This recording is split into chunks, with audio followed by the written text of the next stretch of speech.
IDF के general staff प्रमुख lieutenant general इयाल जमीर ने कहा कि ये मंसूबा हमास को तबाह करने और बाकी कैदियों को आजाद कराने का फौज के ऑपरेशन मंसूबे का हिस्सा नहीं है। फौज के रिजर्व फौजियों ने ये भी शिकायत की है कि ये मंसूबा जंगी जराइम के समान है। बैनुल अक़वामी कानून के माहिर के रूप में मेरा ख्याल में वे सही हैं।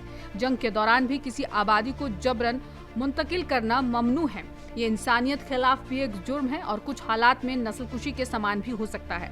कानूनी मुद्दों की जांच करने से पहले कुछ अहम तारीखी हकायक पर गौर करना जरूरी है। इंसानियत के खिलाफ जराइम का मुकदमा सबसे पहले दोसरी जंग अजीम के बाद जिंदा बचे सीनियर नाजियों के नुरनबर्ग मुकदमों में चलाया गया था। उस वक्त तक जंगी जराइम की तसव्वुर वाज़ेह था, लेकिन वे इस बात से ताल्लुक रखते थे कि दुश्मन की शहरी आबादी के साथ क्या नहीं किया जाना चाहिए। मसला ये था कि नाजियों पर सबसे बुरे मजालिम उनके अपने लोगों जर्मन यहूदियों के खिलाफ किए गए थे।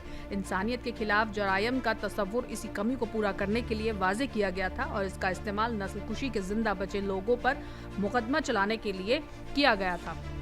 इंसानियत के खिलाफ जराइम एक ऐसी कड़ी है जिसमें कई अलग अलग जुर्म शामिल होते हैं। अगर सही हालात हो तो आप इंसानियत के कत्ल के खिलाफ जराइम या असमत दरी की बात कर सकते हैं। हालात ये है कि असल जुर्म शहरी आबादी पर बड़े पैमाने पर या मुनज़्ज़म तरीके से हुआ हो, जबरन मुंतकली जुर्म की हैसियत में आता है। ये सोचना बेतुका है कि हर एक गजा शहरी ऐसे हालात में रफा जाना चाहेगा जहां दाखिले पर उनकी सिक्योरिटी जांच की जाएगी और उसके बाद उन्हें बाहर जाने से मना किया जाएगा। सभी जरूरी बुनियादी ढांचों के साथ एक रहने काबिल शहर कैसे बनाया जा सकता है?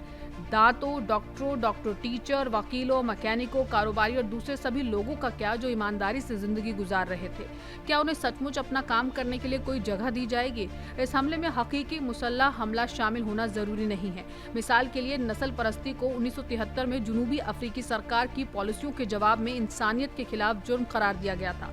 किसी खास जुर्म को इंसानियत के खिलाफ जुर्म मानने के लिए मुसल्लह लड़ाई का होना भी जरूरी नहीं है।